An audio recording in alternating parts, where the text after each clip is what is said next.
Good morning 12th class.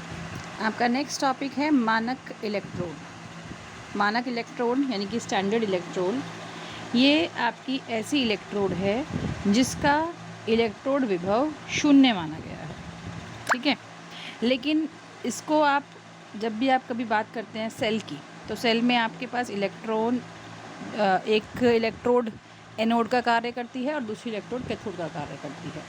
That means हमारे पास cell में इलेक्ट्रोडों के विभवों के आधार पर ही हम सेल का विभव कैलकुलेट कर सकते हैं।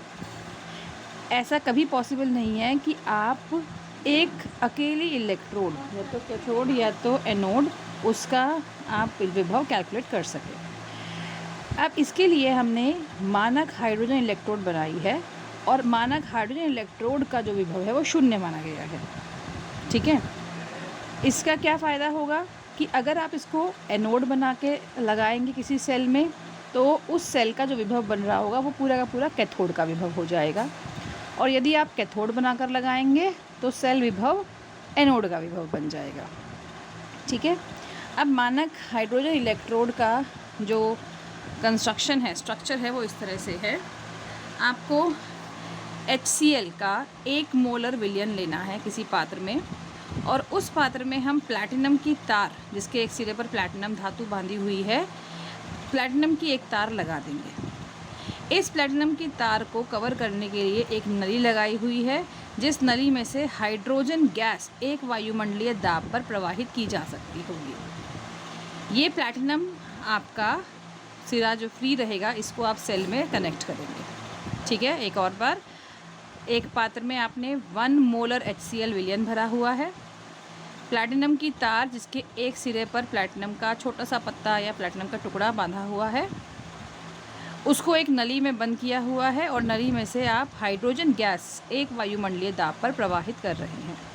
ये है आपकी मानक हाइड्रोजन इलेक्ट्रोड। ठीक है, अब इसका फ़ायदा क्या हुआ, देखिए, आपने सेल बनाया, कॉपर के साथ से कनेक्शन किया, पूरे सेल का आपने जो विभव कैलकुलेट किया वो आया 0.34, लेकिन हमें मालूम है कि जो सेल का विभव कैलकुलेट होता है वो क्या होता है, कैथोड माइनस एनोड।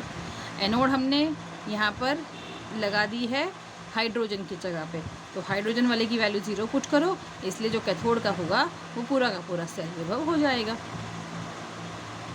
ठीक है, सेम वे अगर आप इसको कनेक्ट कर दोगे जिंक के साथ, तो ये आपके उस समय कैथोड का कार्य करेगी, और आपका जो सेल विभव होगा वो पूरा का पूरा एनोड का हो जाएगा।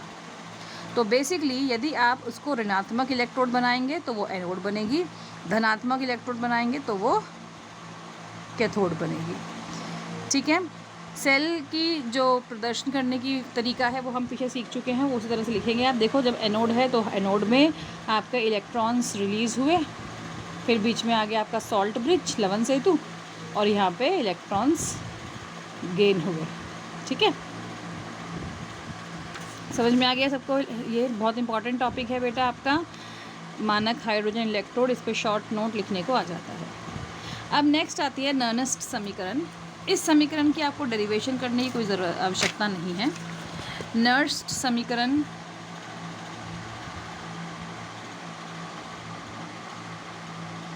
के बारे में मैं आपसे क्लास में बात करती हूँ, और ये मानक हाइड्रोजन इलेक्ट्रोड वाला जो पूरा वीडियो है इसको आप देख लीजिए, फिर इसका PDF मैं शेयर करूँगी, वहाँ से आप एक बार इसको रीड कर लीजिएगा।